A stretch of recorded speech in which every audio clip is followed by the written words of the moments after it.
Estimados estudiantes, como segunda parte de la unidad referida a los contratos individuales de trabajo,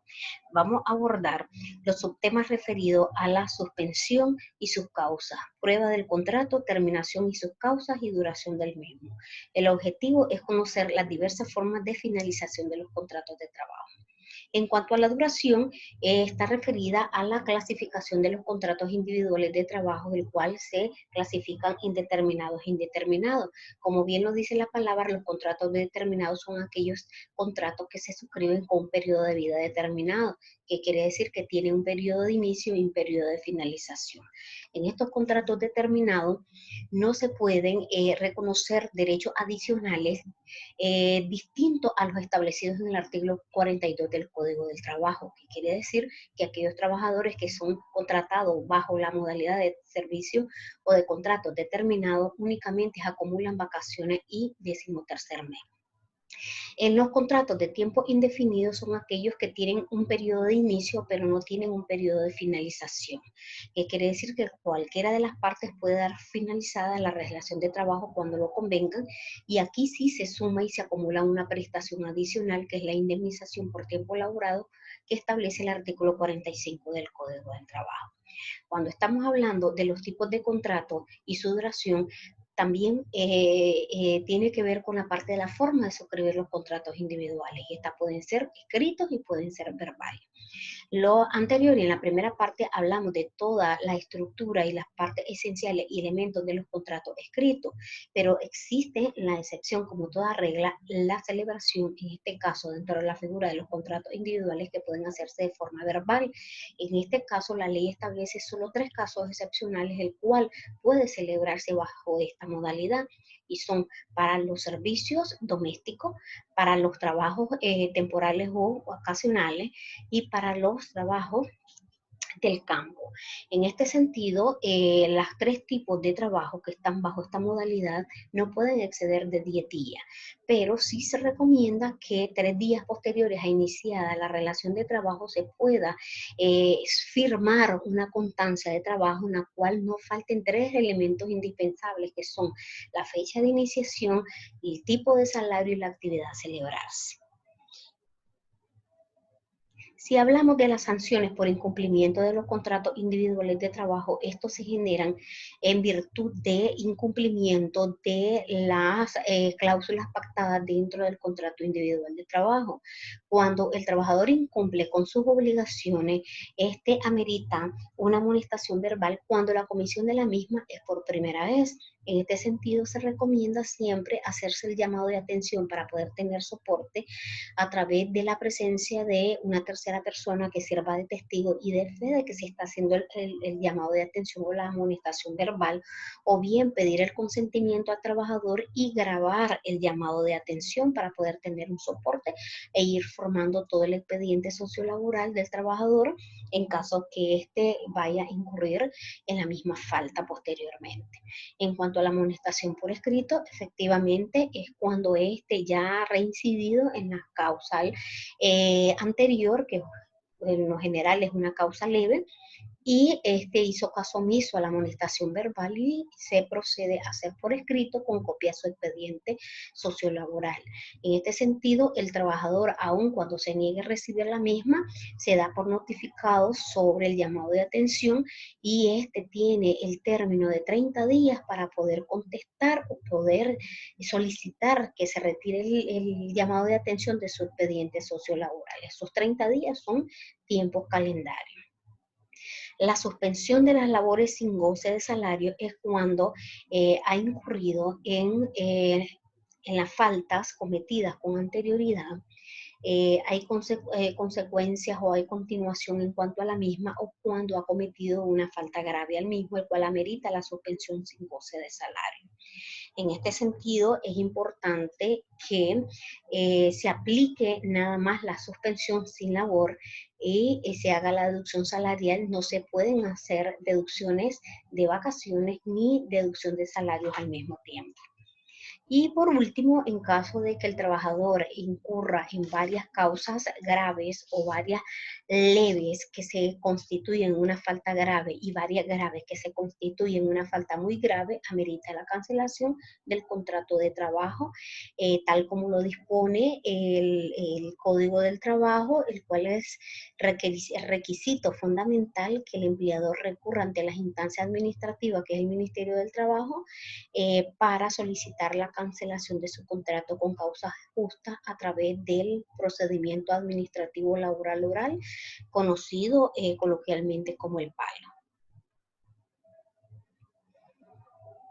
Constituyen los llamados de atención los diferentes resultados de comisiones en virtud de indisciplina del trabajo, incumplimiento de la relación o contrato individual o reglamento interno de trabajo. Cualquiera de las violaciones establecidas en los diferentes instrumentos legales que dan origen a la relación de trabajo constituyen o originan consecuentemente un llamado de atención. Las amonestaciones verbales aquí las estamos definiendo de manera muy específica a la amonestación que se hace de forma privada del jefe inmediato del trabajador. Ya lo dijimos anteriormente, se requiere la presencia de un testigo o la grabación de la misma para dejar soporte. Por escrito es en el caso de que Gerencia de Recursos Humanos o Talento Humano haga la copia del documento, el cual debe de ser firmada o debe de ser razonada en caso de negativa de la firma por parte del trabajador y archivada en su expediente. Y la suspensión sin goce de salario, que es la interrupción temporal de la ejecución del contrato de trabajo, en la cual no se percibe salario durante el tiempo que va a estar suspendido. La suspensión se puede dar hasta de 8 días calendarios. Dentro de los regímenes disciplinarios, y tal como lo mencionamos al inicio de esta clase, podemos definir la clasificación de faltas como leves, como graves, muy graves. Las sanciones que ameritan cada uno en virtud de la falta cometida por el trabajador y la graduación de la misma. Las leves ameritan una sanción de amonestación verbal, amonestación escrito, con copia de su expediente. Las graves, una suspensión de labores de 1 o 15 días sin goce de salarios, y las muy graves, cancelación del contrato o suspensión temporal. Si bien es cierto, con anterioridad se había dicho que la suspensión se ameritaba hasta con 7 días, es porque son los requerimientos que hoy en la actualidad el Ministerio del Trabajo está exigiendo para el empleador. En caso de excederse dentro de ese tiempo, ellos consideran que se está violentando los derechos y los principios fundamentales y constitucionales de la persona trabajadora, aun cuando la ley pueda establecer que puede suspenderse hasta con 15 días de salario. El fundamento del Ministerio del Trabajo pues tiene una lógica en el sentido de que si una persona trabajadora es suspendida durante el término de 15 días, amerita un 50% de su salario, y al hacerse las deducciones de ley correspondiente, inclusive corre el peligro de que el trabajador perciba un salario súper inferior al mínimo establecido y vigente hasta la actualidad, y efectivamente causaría y lesionaría los derechos establecidos en la ley 625, ley de salario mínimo. Y las muy graves hace referencia que la sanción a aplicarse en este tipo de faltas son la cancelación de contrato o suspensión temporal de 1 hasta 3 meses sin goce de salario. En este sentido, hasta hoy hay muy pocos empleadores que aplican esta suspensión temporal. El trabajador ya en menos de un mes presenta su queja ante la instancia administrativa y ahí pues se firma un acta compromiso ante la instancia administrativa, en el cual el trabajador se compromete a no reincidir en la comisión de la falta.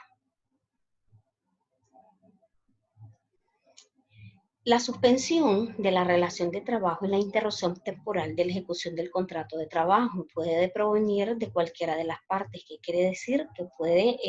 ser decretada por disposición del empleador, por cuestiones disciplinarias, o simplemente el trabajador por causas que a continuación veremos.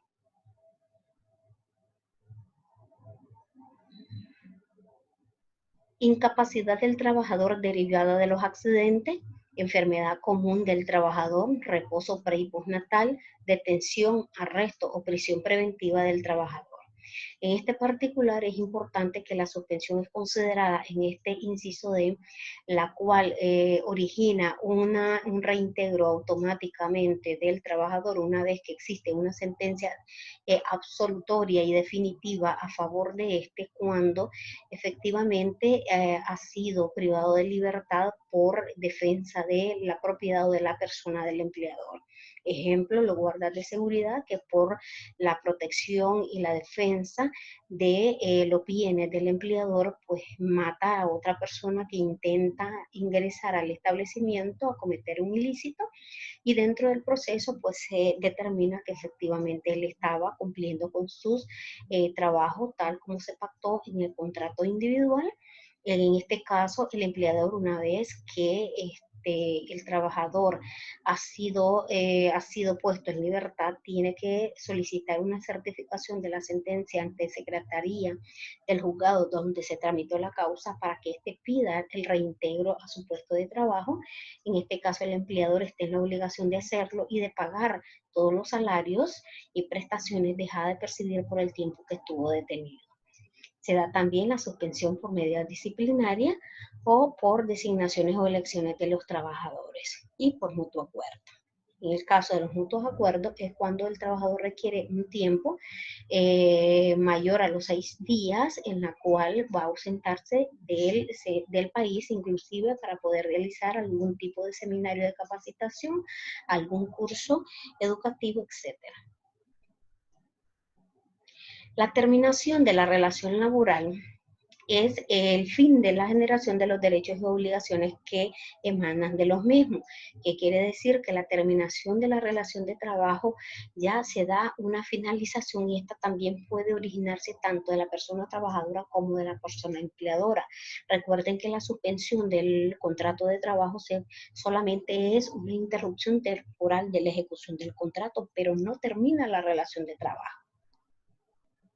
Dentro de las causas de terminación de la relación de trabajo, se da por expiración del tiempo convenido, siempre y cuando dentro del contrato se ha establecido un periodo de vida del mismo y esté finalizado. Por muerte o incapacidad permanente del empleador, el cual no puede continuar con la administración o con la actividad del negocio y por tanto requiere pues el cierre de la empresa y por tanto la liquidación y la cancelación de todos los trabajadores.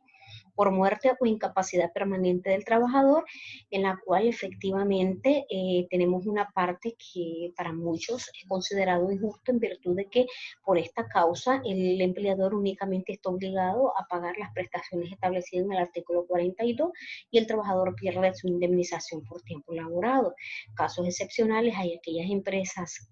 privadas que consideran necesario por el tipo de trabajador que fue durante el tiempo que prestó su servicio, pues reconocen a sus deudos la liquidación incluyendo la indemnización del 45. Por sentencias condenatorias o privativas de libertad cuando el trabajador ha cometido algún ilícito penal o criminal que sea ajeno a la relación de trabajo y porque lo ejecutó fuera de la jornada de trabajo y en la cual se ha dictado una sentencia condenatoria, el empleador no está obligado a reintegrar o esperar que éste cumpla su condena y vuelva a reintegrarse a su puesto de trabajo. Perfectamente el empleador, paralelo al proceso criminal que esté conociendo el trabajador, puede solicitar su cancelación con causa justa. Y por cesación definitiva de la industria, comercio o servicio. Por resoluciones judiciales firmes cuyas consecuencias se produzca la desaparición definitiva o el cierre de la empresa, por terminación de los contratos de conformidad a la ley, por jubilación del trabajador, caso fortuito, fuerza mayor.